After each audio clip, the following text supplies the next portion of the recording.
मित्रांनो, आपल्या आयुष्यातील मौल्यवान गोष्ट म्हणजे आनंद. पण गमतीची बाब अशी की परमेश्वराने ती आपल्याला विनामूल्य दिली. बघा ना, आजच्या ह्या फास्ट फॉरवर्डिंग जगामध्ये आपल्यातील बऱ्याच जणांना त्या आनंदाचा पत्ताच नसतो. त्यामुळे नैराश्य, चिंता हे आपल्या वाटेला येतात.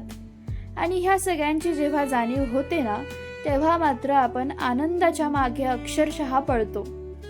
पण मित्रांनो, तुम्हाला एक गंमत सांगू का? आनंद हा एका फुलपाखरासारखा असतो. त्याचा पाठलाग केला की तो दूर दूर पळतो. मात्र आपण निश्चिंत बसलो की तो अलगद येऊन आपल्या खांद्यावर बसतो. त्यामुळे मित्रांनो, प्रत्येक उगवत्या सूर्यासमोर स्वच्छ मनाने सामोरे जा. नक्कीच तो मावळताना आपल्याला आनंद देऊन जाईल. आज 20 मार्च म्हणजेच जागतिक आनंद दिवस.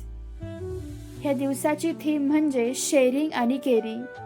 ह्यावर नक्कीच आपण काम करूयात आणि जगाला आनंदी बनवूयात. त्यामुळे मित्रांनो, stay happy and stay tune.